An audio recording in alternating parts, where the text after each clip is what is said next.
Guys, hey, this is Give a Sip Podcast. We are season 4. That means that you have a chance to share your story, get connected with other like-minded business owners, share experiences, share failures, share things that have changed the way you think, your perspective, your business. Help grow your business, help grow other businesses.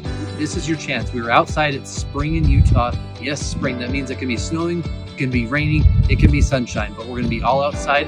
Stay tuned. Hey guys, this is Wes Israelson with Give a Sip Podcast. We're out here on the course and I've got a friend and also a business colleague that helps us with our business. Intro really fast. Started a roofing company at 13. Went through construction, built multiple businesses, and now you help people with not only their computers, but to make sure that they're secure in their life. So guys, I'm gonna let you introduce yourself and your company name. Okay. Yeah, Jeff Edwards with IT Tech. We do IT. Well, in the IT. technical sense. On the proactive and reactive side. Mostly proactive. Yes. Yep. 90%. We prefer to be proactive. Yes. Sometimes us business owners are not always proactive, are we? No. More often than not. So I want to go back to age 13. Okay. And I can do that. What? A roofing company. How did that happen at age 13? Well, so my dad said, you need to make some money at 13. Back then, I don't think child labor laws were in effect. And he did construction. And he said, hey, I need some roofs done. I can't find a roofer. So I started roofing when I was 12 with my brother. My brother's about 3 years older than me, so he was 15. And my dad had dropped us off with the ladder. And we had a staple gun. Actually, we were doing by nailing before. And then we finally saved up enough money, we did a staple gun. So it could go much faster. And we were doing air these. compressor staple gun? Yeah. I mean, we were state of the art. Yeah. I mean, what year was this? Wow, I don't know. Wow. 80? I don't 79. I don't mean to date myself for you, but Yeah, I was but- born in 84. So. It was a lot. It was a lot while ago. But at any rate, it was a matter of he'd drop us off. Sometimes their mom would drop us off with a ladder and our tools and stuff. And when we'd do that, it was a matter of we just dropped off in the first of the day before the sun come out. And then she came, picked us up at the end of the day, and we were expected to be done. And shingles were all delivered at the bottom because he didn't pay for that to be up there. He figured his kids could do that. So at 13, you would grab a rack or what? I don't even Bundle. a bundle of shingles, and you would carry them up a ladder. Yep. The top of a roof, weighing. It's about 65 pounds. You talk about old man strength right there, or you call it roofing strength. Let's say, right? Yeah. And it was usually about 12 square, and there was 3 bundles to a square, so about 36 bundles. So did you finish high school? Go through high Yeah. school? Yeah, my brother got a job at Reams, and so I just started doing the roofing, and then I'd roof for other companies as well. I liked roofing for them because they would put the shingles on the roof. But, it was a way to help my dad out and stuff, and I didn't appreciate it at the time, but I did later on, and it was good. But I think the thing I loved about it was I was pretty fast at it. And there would be people that he'd build homes for people and they'd choose to do their own roof. And it was a matter of they're taking money away from me. And at the time it was like $300, not a ton of money. It was a lot of money then. But I would go in the morning, I'd start the roof. There'd be about 6 guys on the other roof. And I would finish before them. And they would come over and say, I didn't save much money, did I? I says, no, but you took mine. So then I roofed until I was about 29. And then from there, you had started your GC company, right? I mean, you Yeah. got your general contractor's license. You were already kind of a GC installing commercial, residential roof, right? Yep. And then I kind of went from roofing. I went to siding, concrete, windows, and did all of that. So roofing, windows, siding, concrete. So expanded, hired some employees. I wasn't up on the roof as much. And he had roofers that would do it. And it was a good run. It was fun. It's hot. Well, I can only imagine. I mean, I looked much tanner than I do right now. There's no doubt about it. you just look distinguished, like your skin's a natural color now. Yeah. Yeah. That's what kept me young. So, I mean, how many people have you ever talked to in your life that have started a business at age 13 outside of a lemonade stand or something that they don't? I mean, it's pretty amazing that you started a company. It's maybe your dad influenced you, maybe your dad helped, right, to get you. I want to say help, but he's like, go roof this thing and do your own thing, right? Yeah. It's a matter of you could do it. And at 13, I did. You know, it was something I had. Definitely my mom was there. She helped. And there was that type of stuff, which was good. Because I couldn't drive. Packing a ladder a few miles would have been bad. A compressor in one hand, a ladder in the other. I would have been exhausted before I got on the roof. And I know that we'll get to why you're in IT, but back then, your dad had a computer that he ran his business off of. So did you, right? I mean, obviously. Yeah, so when I was about 20, 23, 24 is when I actually had a computer. That was in 88, Okay. 89, and started doing business with my dad. And we kind of merged together, did some stuff. Anyways, he had a computer, we had a computer. We used Macs, that's what we did. And networking those together wasn't something that you normally do. Macs just were not like that. So we did that type of stuff.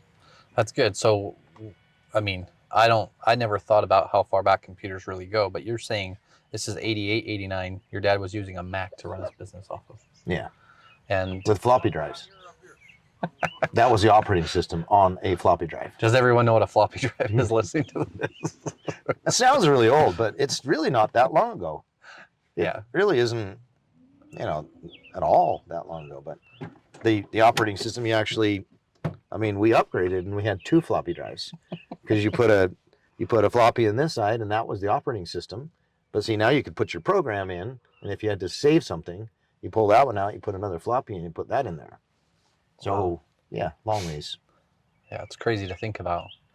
So you started learning how Mac computers worked back in 88, 89. Yeah. And as software changed and as things updated or transitioned, you kind of understood as you ran your own business, continue to run your own business, right? So how do you go from roofing construction? I understand the computer side of helping your dad or your business or getting a computer for your first time at, you said 23 or 25, 28? Well, for computers, yeah, I was about 23 is when I probably actually first worked on a computer. 22. It's just crazy to think about the evolution because we were talking earlier and your son Steven said he built his own first computer at age 8. Age 8. And he built it because he wanted me to build him one, buy him the parts. And, I learned from my dad that you don't just do that. And I says, pointed to the garbage can, I says, if you want a computer, you can use those old parts. And he wanted one for Christmas. So he built them out of the old parts. We had to buy one thing for him, power supply. But he got paid too to do some work. So he bought that. And then he didn't say, but he built his sister and him a computer for Christmas. That's awesome. Out of the parts. That's way cool. So how do you transition from business, ownership, running, employees to now IT? And that transition happened what year? Would you say 96. 96. And prior to really getting into from commercial or construction, I should say, not commercial, but residential construction to IT, business got hard, right? Yeah. The construction industry, I mean, it's rough getting paid. And a lot of people aren't just forthcoming with the money when they owe you. So that was my biggest thing is I've been doing it. I mean, figure I was 13 to 30. Yeah. So got almost 20 years in that part. So figure that let's do something different. Yeah. And it was just kind of a natural thing for me because I liked it. So it You like the construction side of stuff, or you liked the? I still do construction a little bit because I have some homes of our own that are rentals. Okay. And still do that, but I have to work for myself, and that's fine. Working for somebody else saying they want this, no, I'm not. Well, let's be fair. At 13, you didn't work for anybody for the rest of your life. No, I didn't. I mean, you worked for yourself. That's pretty. And you just have to collect the money and learn some very valuable lessons during that time because there were some people they didn't. You were 15, 16 years old, and they didn't want to pay you as much because you were younger. Yeah. And it's like, well, I did the roof just the same as anybody else. But you had contractors that just didn't pay you, so I had that all throughout. So switching to computers was just kind of a, hey, we need to do something different. Yeah. And I mean, I just want you to add, because businesses today, whether you run a company, whether you own a company, or whether you're really good at like your craft, you're really good at doing this one thing and you decide to start your business and then you hire employees and then pretty soon you're working so much in the business you don't collect or you don't invoice or you don't stay on top of your payables, right? And receivables. Yeah. Yeah. And I mean, all of those things make it hard, and that struggle's real when you have a family, right? Yeah, and my wife was a good part of, a really good part of a lot of that. But there was a lot of times we got behind on billing somebody. And then for some reason, I don't know the mentality of this, but it was a matter of, well, they'd come back and say, I don't have the money. I can't pay you for that. I mean, you should have collected that. It's like, well, I don't quite understand that. Yeah. So that's been a process that we've really made really, really good. And as far as paying our bills, IT Tech owes nobody. We don't, you do a job, you get somebody to do it, you pay them immediately. Yeah. I just got away from all revolving accounts, anything like that. It just. Because you've been through the struggle, you've been through the hard time. Yeah. I mean, if I don't know anything, then the only struggle is I got to get out of bed. I got to get going. Yeah. And there's a saying you told me yesterday, so saved by grace. What does that mean? Well, multiple things, but what you're referring to is my wife. And she tells me saved by her after everything I do, which is very true. I always hold up the lightning bolt kind of like this, like, let's go to ground. Don't hit me or hit her. But she is amazing. Yeah. I mean, a lot of times in life, you have to have someone that's a partner, spouse generally, or a business partner sometimes, but a spouse that's there to support you and be supported when you need to support them. And it's been 37 years, I think you told me. Yep. Right? Yeah, going on 38 it'll go 38, but 37, yeah. That's amazing. And how many kids do you guys have? 4. 4. Yeah. Yep. 2 of them, I mean, they're all miracles, right? But 2 of them, one was born dead and she was brought back. Wow. And she's great today. And then another one was Grace almost died. And, during pregnancy? Yeah. She was in the hospital for 10 days and she had a condition that she could have taken her any time. But so it just, with her, I mean, it's just amazing, the type of person. I couldn't have done it without her. There's no way. And I look back and, yeah, I didn't see that while you're going through some of it. But many times I was snapped out of it. And so, wait a minute. Gosh, this is the best thing that could happen to me. Yeah. And my kids they're great too. Yeah.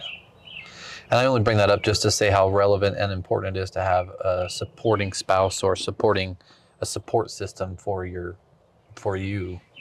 Absolutely. right? And Oh, yeah. I know that you went through a period of time where I think you claimed bankruptcy. Like you went through a really, really rough time. Was a rough time. Yeah. And I know that your wife, Grace, helped through that period of time. She did. Yeah. Yep. She's very, very, very strong. Yeah. Strong woman. And her profession was she was a teacher, I think you told me. Yeah. Right? She was a teacher, mentor. Yeah. We want to use the word mentor because, I mean, let's face it, you can teach anyone anything, but if you actually mentor people and help them get better, it's different, right? Yeah. Totally different. And teachers are, they're under a lot of Pressure. Yeah, under a lot of pressure and stuff, but there's definitely the ability to be a much better teacher by being a mentor. And I think it would be funner. Yeah. A lot more fun. I mean, It's not going to be this, I just have to do this, and actually have a purpose in life rather than a ditto sheet. So, Probably don't know what a ditto sheet is either. I do not. Would you educate me?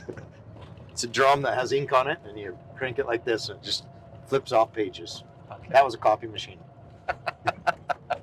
Yeah, I did not know that. Now we don't even have pages.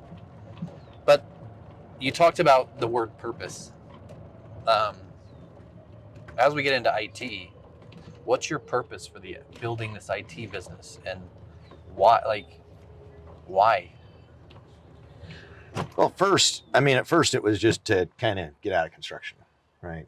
Can you talk about how that happened? I mean, how did you go from the construction to IT? That was a dark time.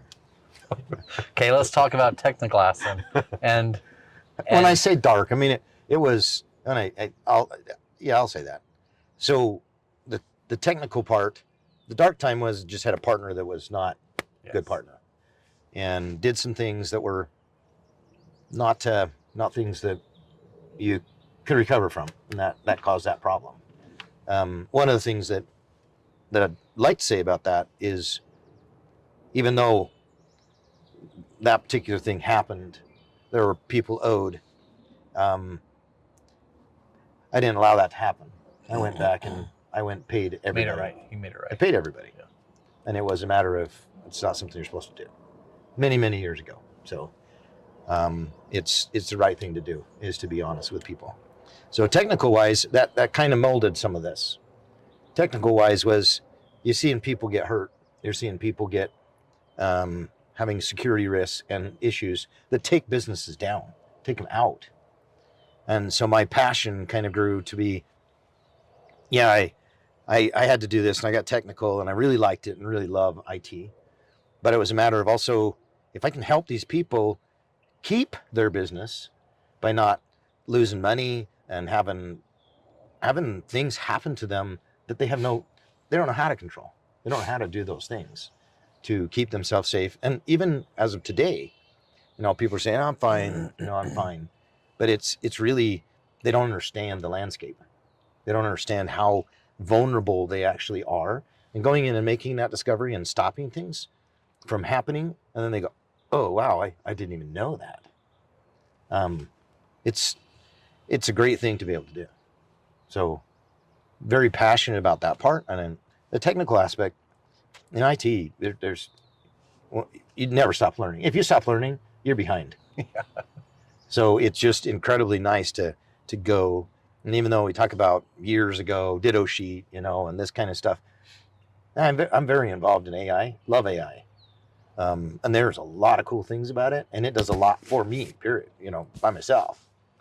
And to be able to take the cutting edge, because we really are the cutting edge, to take that cutting edge and to use it and to work with it, that is exciting. That's I mean, cool. it's a young man sport, and I love it. It's a great thing. So you started helping a company, getting paid less than I mean, I don't know what less than minimum wage was back then, but less than what IT services would charge some company to do the work to pay back a company for the money that you believed you owed them, right? Yeah. And they were on what type of operating system computer? So they were currently on some Macs as well, and Mac. And the deal is I went to him, and it was a company we were doing some work with, and didn't owe him much, but owed him, So it's a matter of, no, I want to take care of it. He was really great, great guy.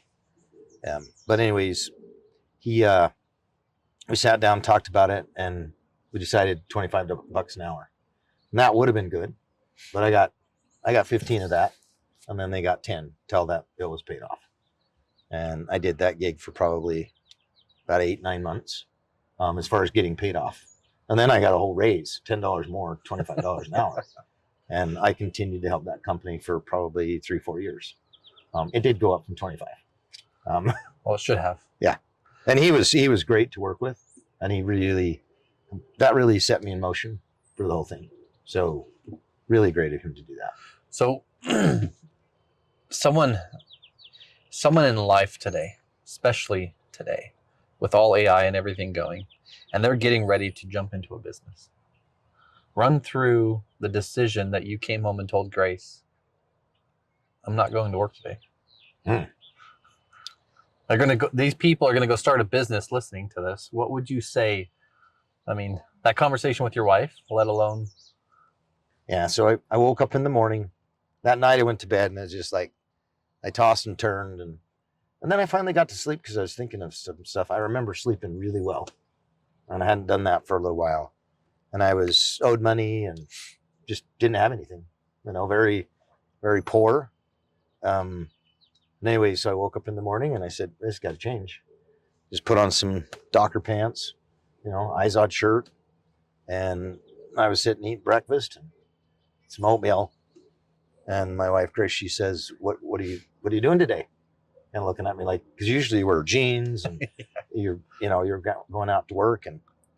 And part that I didn't tell you is I wrote up some ads and put I was putting my tools up for sale because I didn't need them anymore.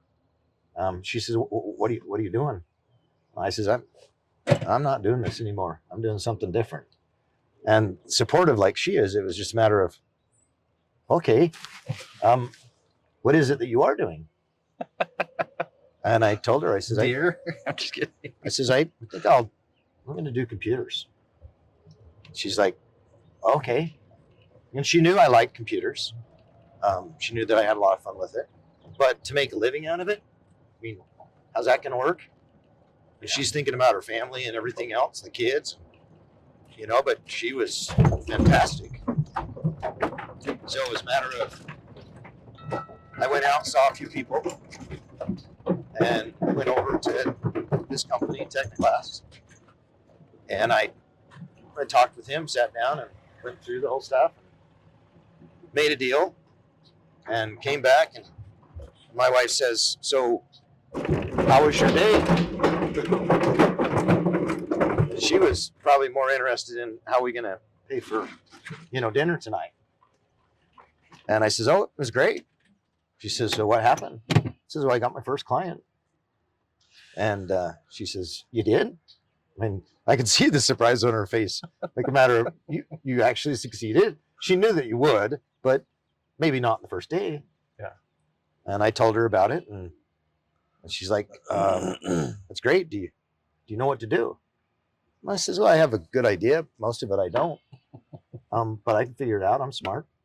You are smart. So I would say the biggest thing to tell people is, have some people around you that support you, but also believe in yourself. Know that you can do it. If you set your mind to it, you can do it. And I didn't even have a plan, really, but you kind of did. And you kind of took some of your skills and decided to do it, but believe in yourself and then don't stop. Yeah. Yeah. And then the relevance of this, I want to kind of go back and forth at the same time, but I can do dyslexia as a child, a teacher, multiple, told you were not smart, because I'm going to use that word as opposed to what we talked You didn't about. want to tell them. But they told me I was too stupid to read Yeah. in front of everybody. Sit down. And yet, dyslexia, running a business, owning a business, into starting a whole new company, whole new venture, and what you just said was, I don't know everything, but I'm smart. I can do this, and you just started your company, like literally started in IT because you believed in yourself, right? Yeah, I knew I wasn't stupid. I wasn't not intelligent. Nobody is that, actually. People have talents and abilities, and it's taking a look at it and you see the great things that people do. But it was a matter of, I went through that incident with dyslexia and still have it. Yeah. But learned how to work with it, and learned that it's actually a great blessing. It's not something that is going to go against me. I actually think differently, and doing computers and programming and things like that are just kind of more of a natural thing for the way I think than actually doing some other things. I mean, I'm not going to be an English major for sure. Writing books, no, not going to happen. You said something really cool that you were in Elko, I believe, doing construction, I believe, right? Mhm. And you've only at this point in your life had run 1 or 2 books cover to cover. And at this point you started reading a sentence or a line at a time and holding the book down while driving and then thinking about it and the problem you're trying to solve. Mhm. And dyslexia, regardless of how that plays or does, but that helped you be able to retain the knowledge you're gaining, right? And Yeah, because I found that my mind was going in multiple different places. And as I was reading this book while driving, don't do that.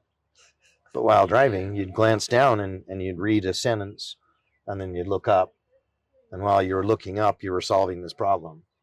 And then you'd look back down again, and you could solve that problem. So when I got to the destination, then it was a matter of, I didn't have to look in the book. I didn't have to read it. I knew how to solve the problem. isn't it funny how people use the words stupid or smart or not? You can't do this thing, or you can't read in front of class, or however the teacher had posed it to you. But yet 30 plus years of owning, running, and building a business. And who can tell you're not smart today? Only myself and others. But I think just as mankind, we judge things before we actually know about them.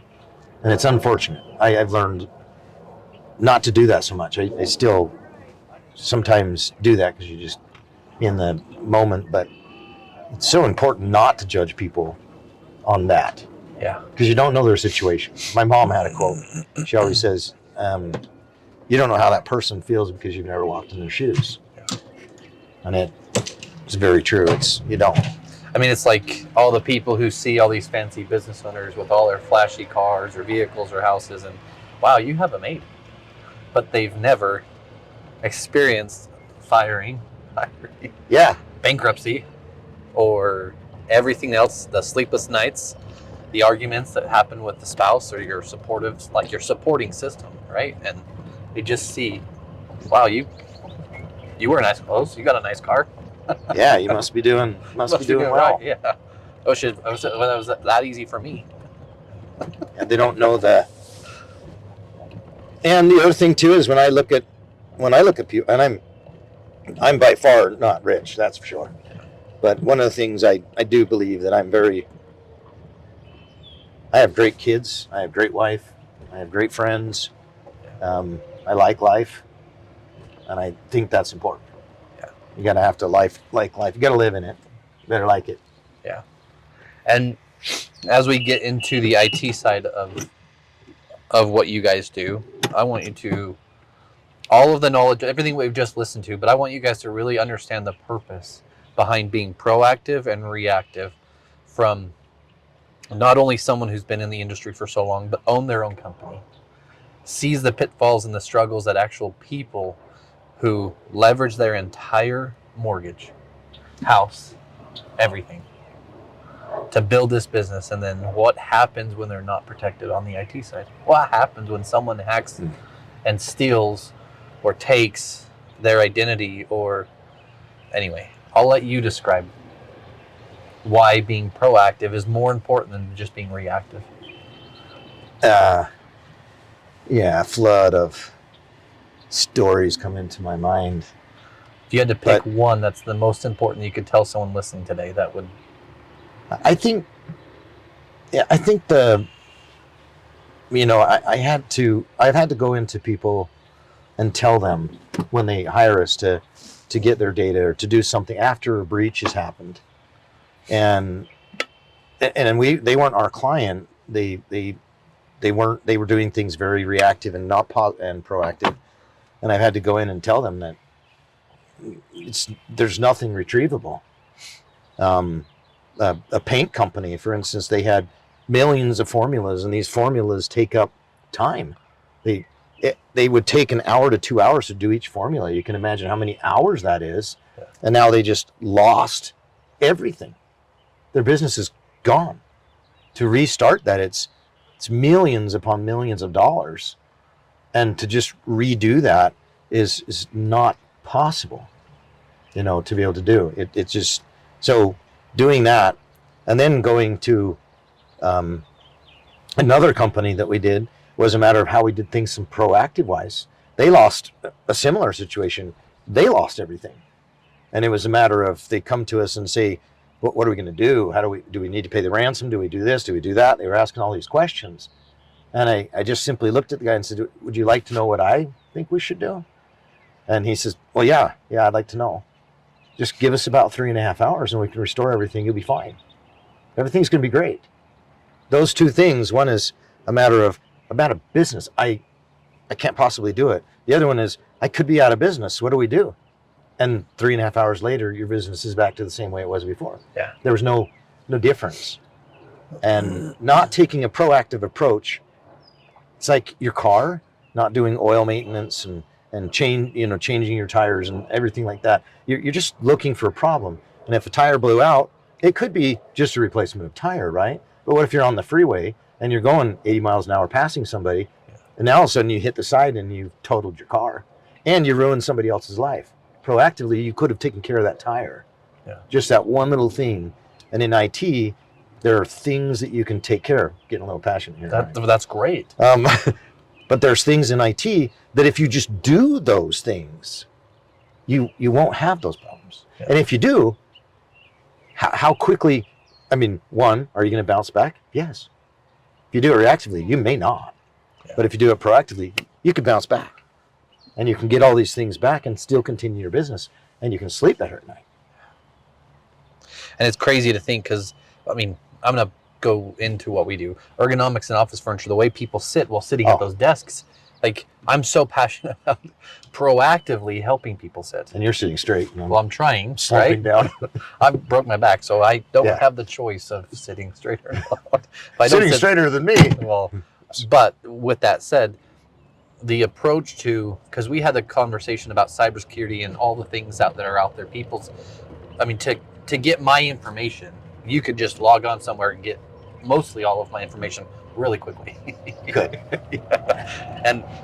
And you just talked about AI a little earlier in this episode about how advanced AI is becoming and how much utilization are you doing with AI to help companies even be more and more proactive? Is there steps you're using with AI to help do these things? Yes. Yeah. So a breach that did happen, I'll just tell you how they use AI. A breach that did happen is, you go to people's website to see if they're legitimate. And then you go to their email and you compare the email and you say, oh yeah, that came from their email. That must be good. Well, in the breach, they took AI and they built the website exactly the same. And they did it in about 3 minutes. Okay. It's just, hey, duplicate this website. Bam, he's done. Wow. And the only difference was it has one more S in it. Just had an S. And that's all. And then in the email, it had an S. That was a $3 million breach. They lost $3 million, and that company will go out of business. So, because they don't have $3 million. They didn't have cyber insurance, proactive. Again, they didn't have cyber insurance. They will go out of business. So what do we do with AI? AI has to fight AI. We are not fast enough. We cannot do it. So taking things, for instance, somebody logging into your Microsoft account, your Google account, any of those, they log in. How do you stop that? How do you even know they're trying to log in? You have no idea. Oh, yeah. So you got to have AI sitting there, being able to watch it and see and go, oh, you know what? They're on the golf course because they just logged in with their phone. They're in Utah. They couldn't have logged in through Chicago. How would we know that? That's a part of AI. So that's a big piece of AI. The other thing too is to help business owners. When you're sitting on a Zoom call or Teams call or whatever it might be, you're sitting there talking to people and you're taking down notes and all this kind of stuff. Whereas you could just have AI there and it takes your entire conversation and you just ask, hey, what did Jeff say about this in this podcast? What did he say? And he'll just pull up everything that's in there. Yeah. So just all the conversation, anything that was there. And then you can say, what was the mood of the conversation? Tell me the different perspectives. And it'll actually tell the different perspectives of what those are. So just helping a business owner regain some time. Yeah. That's another thing.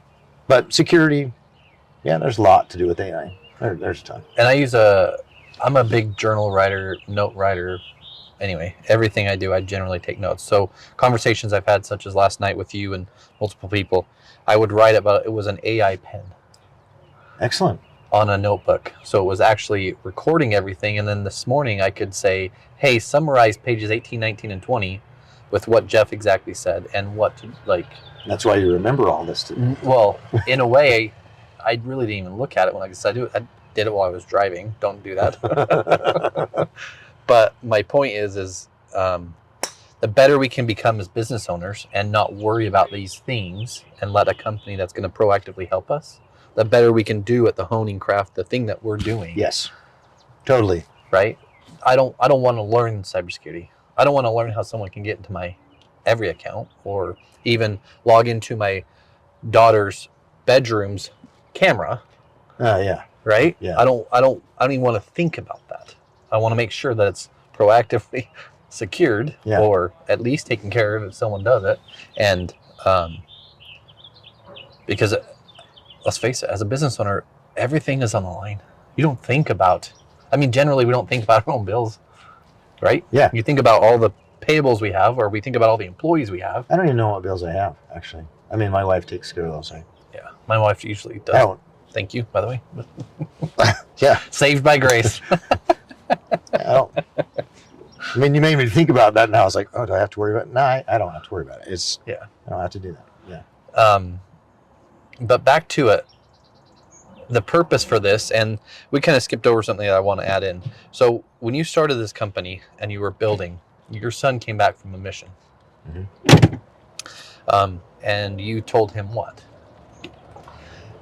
Well, I was doing the gig. I had one employee. And he came back, and I just met with him and said, "Look, what do you have planned? What do you want to do? Are you wanting to do this IT stuff? And we can really form a company. I had a company before, but form it and really do justice with it." And I told him, I said, "You need to think about that a little bit. I want you to take a couple of days and just think about it." And he didn't take a couple days. He loves computers. And he came back and said, "No, this is what I want to do." So he, so he started it. And it was called Tech Guy before. Because it was Tech Guy. Because you were the tech guy, right? And then still are the tech guy. as kind of changed in the dynamics of it. So we called it IT Tech. That's cool. And is it hard having a partner? At first he wasn't a partner. Thing about Steven was, because I had some bad experience with partners, but thing about Steven and I, he didn't really want to be a partner. And he even said that. He says, I just want to help you, and I want to do this. And he didn't really want to do that. But he and I have a great, it's not only a father-son, but it's friends. We're best friends. And anyways, so this last year, I said, I'm going to make you partner. And so he's worked several years not being a partner. And I said, no, this is what we need to do. Good. And as time goes on, you know, when I finally get tired of technology, which probably will be never, it'll be a matter of helping him be able to do it. And he does a great job. Yeah. But I have another purpose as well. Keep this going so that he can really do well at it. Yeah. And I mean, Stephen, when you watch this, I want to tell you the same thing. You're going to have to go through struggles like this.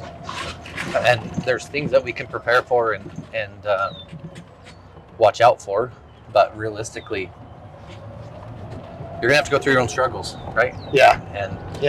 And we all do. I am, still am, and probably always will as you go on, right? It's life.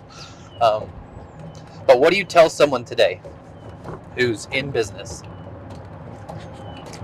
and something like this has happened, meaning almost everything they own and is on that computer, all their tax information, everything about what they would need on the computer, and someone hacked it, someone got it, and now someone has all their information? What do you say to that? I would say you need to find somebody. I mean, that's too much stress. That you don't need the stress in our world today, and how we can. I don't know. It's just not worth the stress, and doing all these little tiny things that save $1 here or $100 here or $1,000 here. It's important to understand that, but at the same time, what's out of our control, and how can we make it so that it's something that's taken care of? That's what I would say. But it's also, when you look at it in the holistic approach, if you can take a company, if you take somebody that's competent, interview them.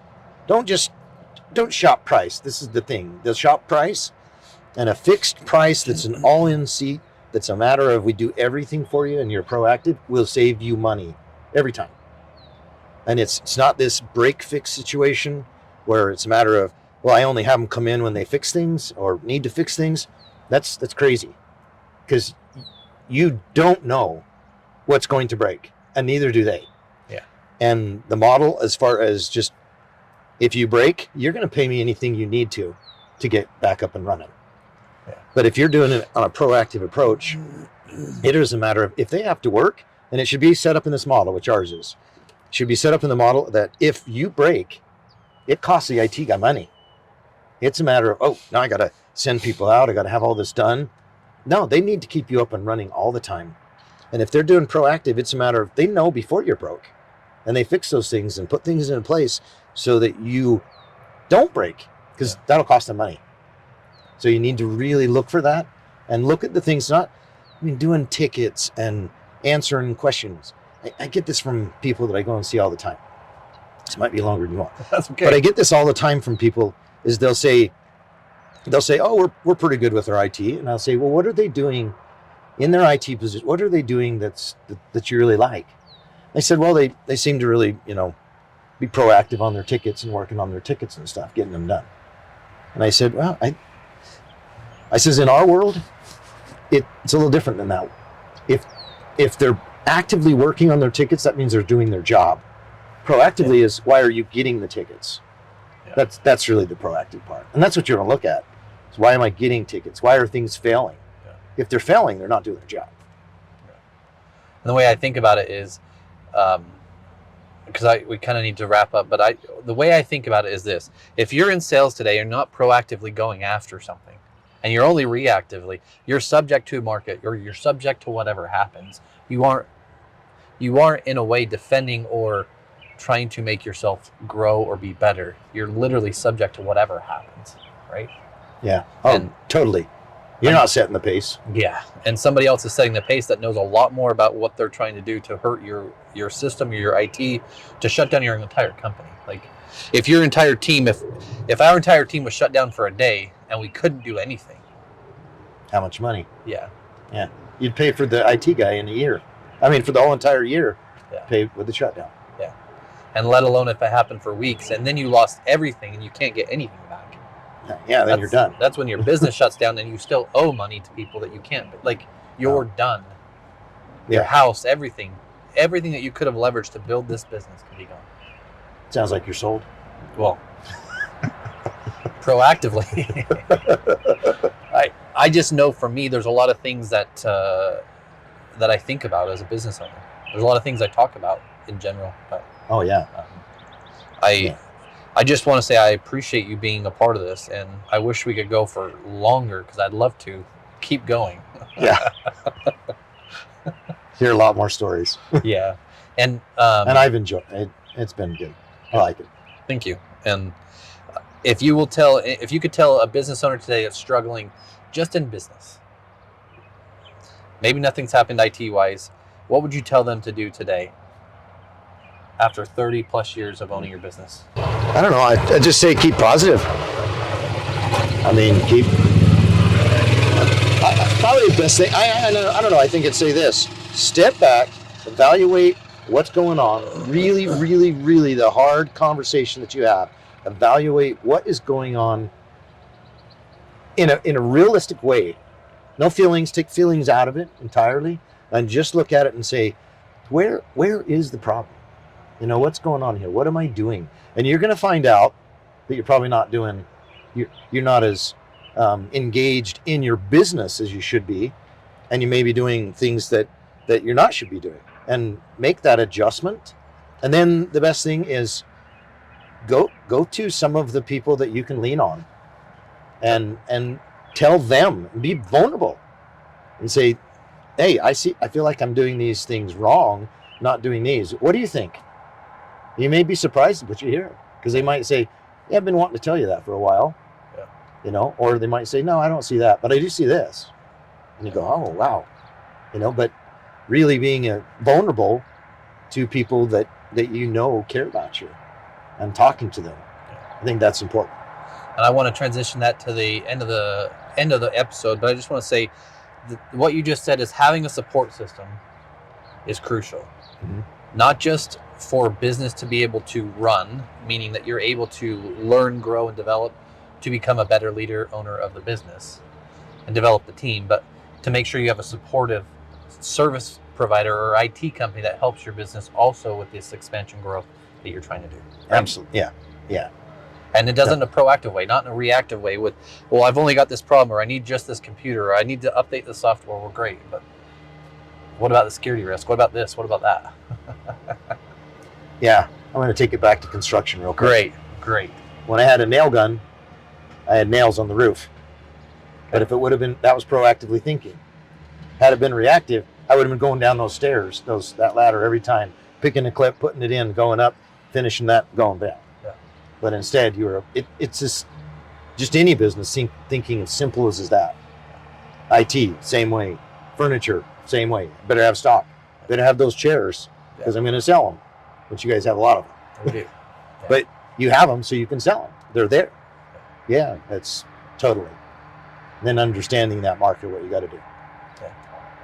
I just want to say thanks from Give Us It podcast. Thanks for me, and thanks for everything you guys do for us. Yeah, you're welcome. Thank you. How can people reach out to IT Tech? So you can go to the website,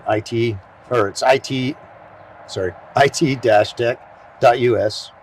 And then our phone number is 801-466-8324. And those are the best ways. Or you call Main Street. Yep. Main Street knows us. And we will give you guys a great referral. And between him and Steven and their entire team, they do a great job. But I would say, if you own a business, do yourself something that's going to protect you and your family. Because when you own a business or run a business, it's not just you.